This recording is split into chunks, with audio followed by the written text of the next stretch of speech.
Hola lectores, ¿qué tal? Yo regular porque estoy notando que está empezando a llegar el calor y bueno, que esto yo lo llevo regular. Yo no puedo con el calor. Verano, nadie te había llamado. Yo estaba perfectamente con el frío, con la lluvia y últimamente ya van subiendo las temperaturas, me estoy agobiando, estoy empezando a sudar, lo estoy pasando mal. Pero bueno, antes que nada me gustaría agradeceros vuestra acogida al cuarto libro de Trotalibros editorial, Adiós señor Chips, de James Hilton. Lo anuncié el otro día, ya lo podéis encontrar en preventa en el enlace que os dejo aquí en la caja. Lo podéis comprar ya y os va a llegar el mismo día que llega a librerías, el día 9 de junio, además acompañado de un marcapáginas. Leed esta joya, se lee muy rápido, pero contiene un protagonista inolvidable que se va a quedar para siempre con vosotros. Ahora tengo muchísimas ganas de hablaros más de Adiós señor Chips. Como siempre voy a publicar la reseña el día antes en el que sale a la venta, es decir, el 8 de junio. Pero bueno, os quería agradecer la buena acogida que le disteis porque realmente el día que lo anuncié fue una locura. Yo estaba en éxtasis viendo todos vuestros comentarios, cómo queríais ya el libro. Yo es que de verdad, que es que no me creo lo que está pasando. Muchísimas gracias por apoyar tanto este proyecto que se está levantando, a ver si funciona. Y también aprovecho para recordaros que el 1 de junio empezamos a leer en Macondo Club Literario Canción del Ocaso de Louis Grassic Gibbon. Lo vamos a leer más o menos entre el 1 de junio y el 14 de junio. Nos lo vamos a pasar muy bien, ya estamos recopilando curiosidades, datos que os van a permitir exprimir al máximo Canción del Ocaso, que es un libro que realmente lo merece. Sea en solitario o de manera conjunta en Macondo Club Literario o en cualquier otro club literario, leed esta maravilla porque vale muchísimo la pena. Y hasta aquí el spam. Hoy os traigo la reseña de un librazo. Un librazo. Ya sabéis que yo tengo a 4 escritores que idolatro, que adoro, que admiro muchísimo y que me regulo sus lecturas de forma anual para que no me pase lo que me pasó con el maestro Gabriel García Márquez, que me obsesioné con su literatura, me leí toda su obra y luego pues la palmó y ya me he leído casi toda su obra. Estos escritores son William Faulkner, Franz Kafka, Marcel Proust y Virginia Woolf. A cada uno le he otorgado una estación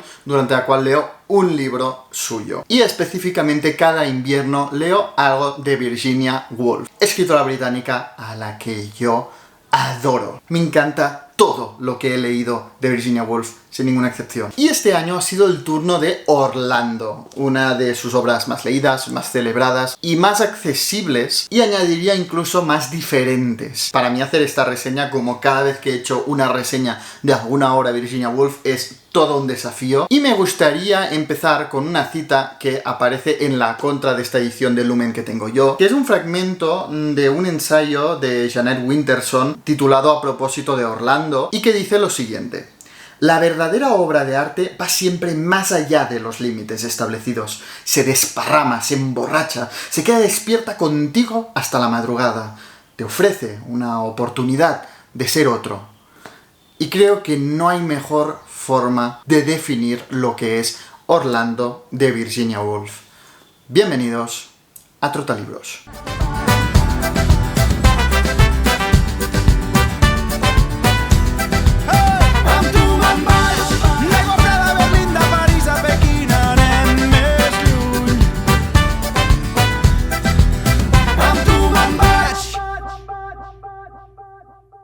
Women have no desires, only affectation.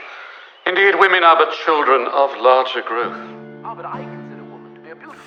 Una mujer sabe muy bien que por más que un escritor le envíe sus poemas, elogie su criterio, solicite su opinión y beba su té, eso no quiere absolutamente decir que respete sus juicios, admire su entendimiento o dejará, aunque le esté negado el acero, de traspasarla con su pluma. And frankly, most women have no characters at all. Present company accepted, of course. Oh, the lady is aflame and silent.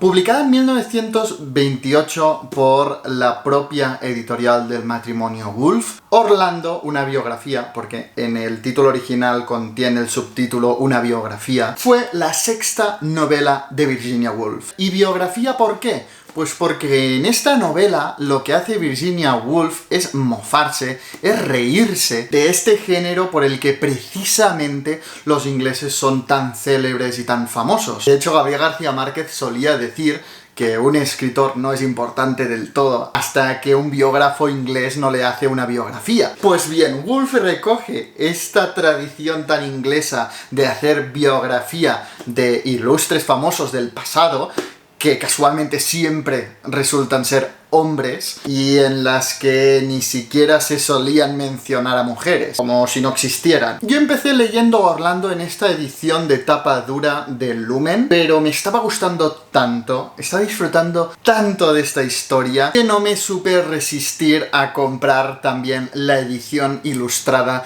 de la misma editorial, una edición más reciente, más agradable de leer y además con las preciosas ilustraciones que contiene. En cuanto a contenido, más allá del formato y de las ilustraciones, son exactamente lo mismo. Las dos son la célebre traducción de Jorge Luis Borges y las dos contienen el prólogo de Jeanette Winterson. En un principio me encantó que fuera una traducción de Jorge Luis Borges, porque me encanta cuando escritores tan buenos se ponen a traducir, suelen ser capaces de transmitir de un idioma a otro el estilo de la escritora, y por esto a mí en un principio pues me encantaba que fuese la traducción de Jorge Luis Borges. Lo que no sabía es que precisamente esta traducción suya es algo polémica, porque se le ha acusado de, a través de su traducción, camuflar o disminuir el peso de denuncia feminista, no en el fondo de la novela, que es el mismo, sino en el estilístico, ¿no? Jorge Luis Borges, a través de su traducción, subsanó lo que él creía algunos errores de Virginia Woolf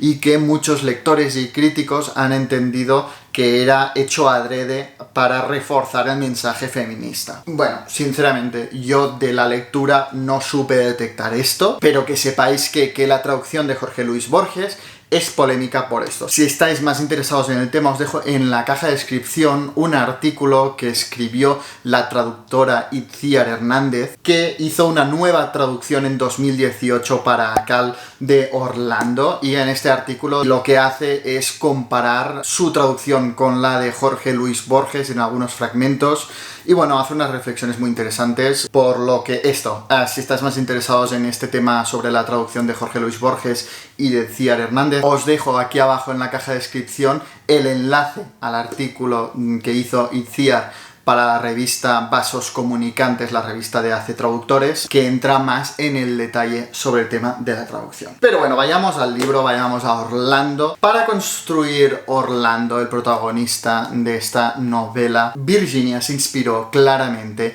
en Vita Sackville-West, a la que de hecho dedicó esta novela. Vita era una aristócrata de la que Virginia Woolf se enamoró completamente, de hecho fueron amantes. Vita era una mujer de una energía arrolladora y de una vitalidad que impresionaron a Virginia, que ella a su vez era pues como más insegura, más tímida, más reservada. En cambio Vita tenía esta energía, esta seguridad que encandilaron a Virginia Woolf. Y Vita siempre se lamentaba de no haber nacido hombre, pues porque su carácter era condenado por el solo hecho de ser mujer, ¿no? Estamos en lo de siempre. Lo que en un hombre es seguridad, liderazgo, en una mujer era y frecuentemente es muy mal visto, ¿no? Y también seguramente lo decía porque sus relaciones amorosas con otras mujeres estarían bien vistas si fuera un hombre a sí mismo. No voy a profundizar más en Vita o en la relación que tuvo con Virginia y en cuánto influyó en Virginia. Si os interesa este tema, os recomiendo este libro, A Virginia le gustaba Vita, de Pilar Bellver.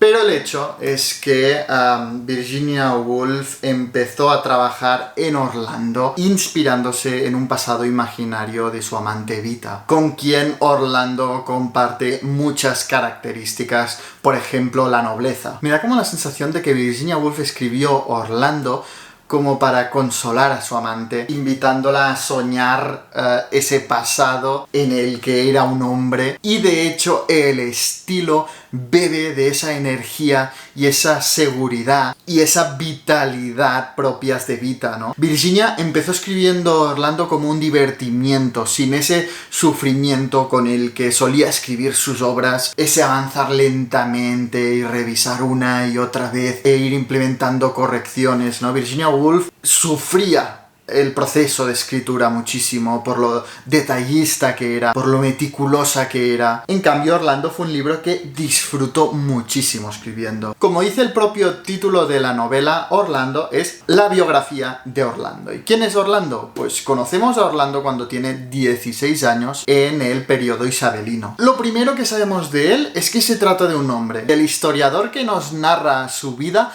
lo deja clarísimo. No cabe duda de que era un hombre. Ya veréis que esta afirmación inicial no es baladí en esta novela. Orlando es un joven noble y atractivo, es el favorito de la reina Isabel, pero su vida, que podría parecer que no tiene nada de extraordinario más allá de ser un noble, apuesto y exitoso por el favor que posee de la reina, cambia de rumbo cuando llega el gran invierno que congela completamente el río Támesis de Londres y conoce a una princesa rusa llamada Sasha, de la que se enamora completamente. El romance entre Orlando y Sasha es de tal intensidad que tú como lector ya adivinas que no va a durar. Y cuando termina, Orlando, enfermo de melancolía, esa melancolía tan melodramático, tipo las desventuras del joven Werther de Goethe, sufre tanta tristeza por la ausencia de su princesa que se pone a dormir durante 7 días y 7 noches. Este es el principio de la historia de Orlando. Un personaje que vive más de 300 años, que vive desde el periodo isabelino hasta la Primera Guerra Mundial, del siglo XVI al siglo XX. Creo que esto ya demuestra que Virginia Woolf en esta novela hace lo que literalmente le sale del papo. Hace lo que le da la gana. Como siempre en sus novelas, el estilo de Woolf es exigente, puede llegar a ser confuso, sobre todo para quien no haya leído a Virginia Woolf antes, y es posible que el lector puntualmente se pierda en los enredos y en los flujos de conciencia que va tejiendo Virginia Woolf. Pero si persiste, se va a ver recompensado con una obra absolutamente inolvidable. A quien ya haya leído anteriormente a Virginia Woolf ya va a estar acostumbrado a que Woolf tome caminos imprevisibles en sus historias, pero aquí la libertad de Woolf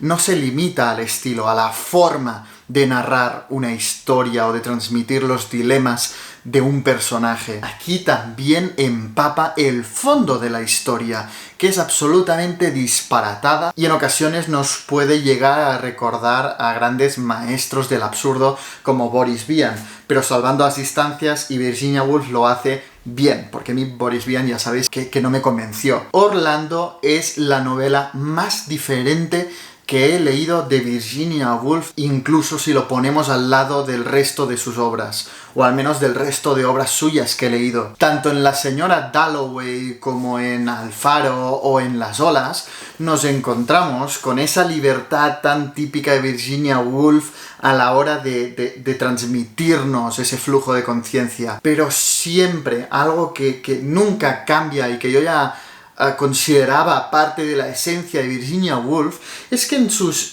novelas nos encontramos con personajes nostálgicos que, aunque empiecen con muchísima fuerza, siempre son derrotados por el paso del tiempo. Siempre acaban siendo lo que más habían temido llegar a ser, porque el paso del tiempo los vence. En cambio, en Orlando nos encontramos con lo opuesto. Mientras que en el resto de sus obras predomina la nostalgia, la melancolía, en Orlando la historia se impregna de la alegría que le es típica al protagonista. Sin dejar de ser crítica, es una historia muy optimista, muy risueña. Y aquí el pulso entre el protagonista y el tiempo, sin duda, lo gana el protagonista, Orlando, que vive más de 300 años y acaba siendo el mismo personaje del principio de la historia. Aquí el narrador es un historiador que investiga la vida de Orlando, que no tiene ningún problema en reconocer cuando existen lagunas que no ha llegado a descubrir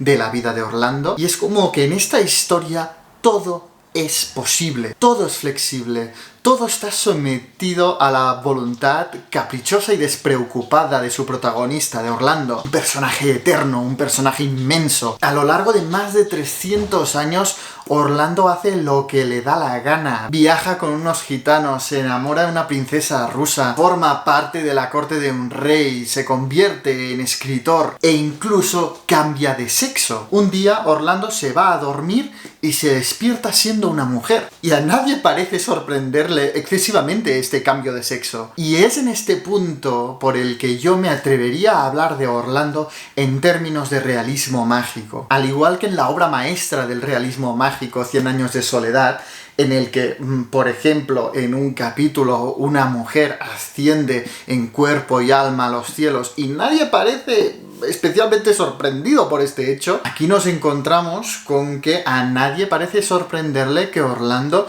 viva más de 300 años y cambie de sexo, que un día Orlando se despierte siendo una mujer. Y de hecho también encontré un símil muy curioso, y es que en Orlando, en el gran invierno del que os he hablado, habla de cómo los pájaros caen del cielo congelados, mientras que en 100 años de soledad también hay una anécdota de una ola de calor, o sea, lo contrario, pero que también caen los pájaros desplomados del cielo por el calor excesivo. Pero bueno, en fin, que en Orlando encontramos esta mezcla de fantasía y realidad que encontramos en las obras de Gabriel García Márquez o en las grandes obras del realismo mágico. Este gusto por la exageración, la hipérbole, que a mí tanto me gusta, seguramente porque yo también soy un exagerado de la vida cuando cuento algo. Pues Virginia Woolf, cosa que yo no había detectado en otras obras suyas, en Orlando recurre constantemente a la hipérbole, y esto, repito, me recuerda muchísimo a Gabriel García Márquez. Por ejemplo, en uno de mis libros favoritos de Gabo, El otoño del patriarca,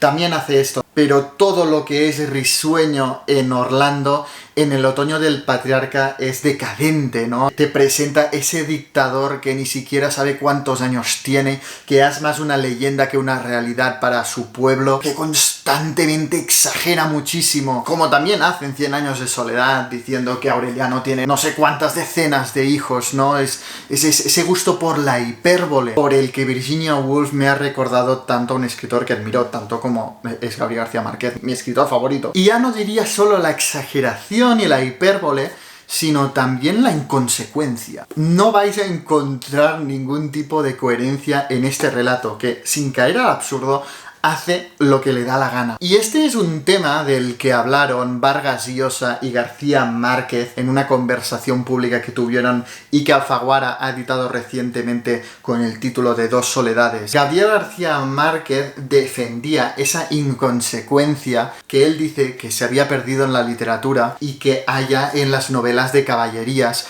como Tirante el Blanco. Es que en un capítulo Tirante el Blanco mata a un enemigo y en el siguiente capítulo el enemigo vuelve a estar vivo. Pues seguramente García Márquez no había leído Orlando, porque en Orlando pasa exactamente lo mismo.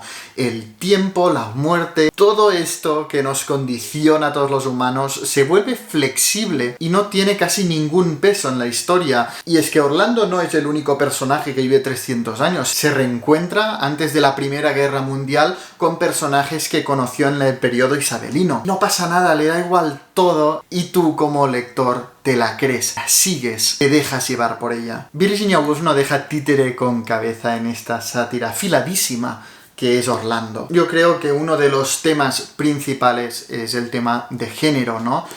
Muy especialmente la desigualdad entre hombres y mujeres. Cuando un día Orlando se levanta siendo una mujer, enseguida se da cuenta que no puede actuar como había actuado hasta ahora, que era hombre. Y es muy importante remarcar que el cambio se limita al género, no a la identidad. Orlando sigue siendo exactamente el mismo, pero en cambio ahora, por haberse levantado un día siendo mujer, tiene que ser delicada, tiene que ser sumisa, se tiene que arreglar mucho más. Por haber asumido ahora el mal llamado sexo débil, se encuentra que de repente están en peligro todos sus títulos y todas sus propiedades. Es muy típico ver en Twitter o por todos lados a un hombre blanco y hetero como yo opinando sobre temas como la homofobia, el feminismo o el racismo. Y la respuesta de los colectivos que sufren estas desigualdades suele ser que no puede opinar porque no sufre esta desigualdad. Que un heterosexual no puede opinar sobre la homofobia porque nunca la ha sufrido. Que un hombre no puede opinar del feminismo porque nunca ha sufrido desigualdad por el hecho de ser hombre. Si bien yo no estoy de acuerdo con esta perspectiva, porque creo que la lucha por la igualdad nos concierne a todos, y todos tenemos que avanzar juntos, y no tenemos que ser aliados sino parte de esta lucha, esta es mi humilde opinión, sí que es cierto que en esta novela, en Orlando, Virginia Woolf muestra a la perfección lo que es meterse en la piel de alguien que sufre esta desigualdad. Porque siendo exactamente la misma persona, insisto, la misma identidad, cuando se levanta siendo mujer, se da cuenta de muchas cosas que cuando era hombre nunca se había dado cuenta. Y no porque fuese egoísta o con mala voluntad ni nada de eso, sino simplemente nunca había caído en que se espera cosas muy diferentes de la mujer. Y solo se da cuenta de ello cuando es mujer y sufre esa desigualdad. Así pues, el género es tratado en esta novela como una cosa cambiante, una cosa fluida, y por lo tanto, de alguna manera, se le quita la importancia al género y muestra la absurdez, lo ridículas que llegan a ser muchas de las convenciones sociales que discriminan a las personas en función de su género. Por lo dicho, ¿no? Porque la identidad permanece, es la misma persona, pero ya por el hecho de ser mujer, de repente los derechos y la libertad de Orlando, a ojos de la sociedad, disminuyen radicalmente. Y por supuesto, a raíz de este tema, que es el del género, va abordando otros temas, como puede ser la homosexualidad, e incluso me atrevería a decir un tema muy actual en España como es la transexualidad. En este sentido, Orlando es una novela del todo visionaria y de una increíble actualidad. Me recordó muchísimo a una novela de Jeanette Winterson titulada Frankenstein, que aborda la transexualidad esta vez a través de la historia de Frankenstein. Otro tema que toca Orlando es la futilidad de la vida. Esa es una sensación que te transmite a lo largo de toda la lectura, porque en esa historia lo que hace Virginia Woolf es sacarle importancia a muchas cosas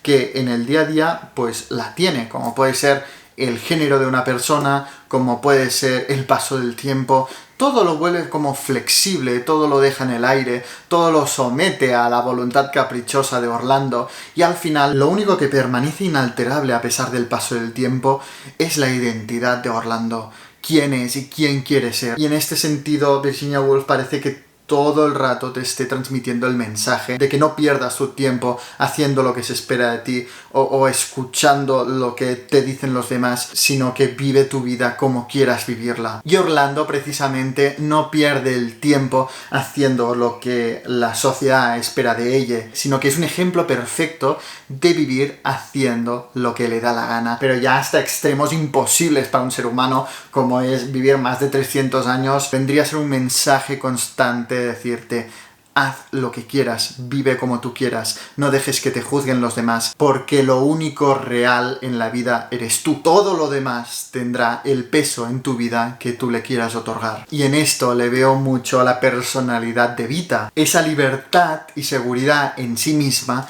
que deslumbró tanto a Virginia Woolf. Llevándolo al terreno literario, cabe destacar el personaje de Nicholas Green, un importante y prestigioso crítico literario que parece que solo sea capaz de elogiar las obras del pasado. Y es genial porque, claro, como Orlando vive 300 años, al principio de toda la historia, Green rechaza sus poemas porque dice que no hay nada como los libros del pasado y que la literatura de hoy es del todo decadente, y luego al final de la historia, cuando se reencuentran Orlando y Nicholas Green, a Green le encantan los poemas de Orlando porque ya son del pasado, ¿no? Y de repente se encuentra elogiando la época que antes había tachado de decadente. O sea que esa libertad que defiende Virginia Woolf, por ejemplo, en el tema de género, también la extiende en el literario e invita a los escritores a no hacer caso de los críticos contemporáneos porque muchas veces, desgraciadamente, solo cuando son pretéritas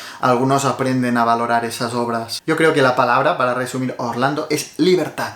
Pero es que libertad en el fondo de la historia y en la forma de la historia, libertad es lo que defiende con esta novela Virginia Woolf, y libertad es lo que quiere transmitir Virginia Woolf con esta obra. Un libro absolutamente visionario incluso para nuestros tiempos, que sin duda, más allá del prodigio que es el estilo de Virginia Woolf y las técnicas narrativas que emplea para ir tejiendo esta historia, plantea temas que sin duda invitarán a reflexionar al lector. Una obra recomendadísima, una obra maestra de Virginia Woolf. No voy a negar que yo conecto más con la Virginia Woolf melancólica y la Virginia Woolf nostálgica de la señora Dalloway, Las olas o Alfaro, pero me ha encantado este caramelito tan diferente, tan optimista, tan risueño y tan radicalmente libre. Y esto es todo. Dadme un like si os ha gustado esta reseña, dejadme en los comentarios si habéis leído algo de Virginia Woolf, si os gusta, si no habéis leído Virginia Woolf, la mejor puerta de entrada, yo siempre lo digo, es la señora Dalloway. Y sobre todo, no olvidéis suscribiros en el canal para no perderos ningún vídeo. Leed mucho.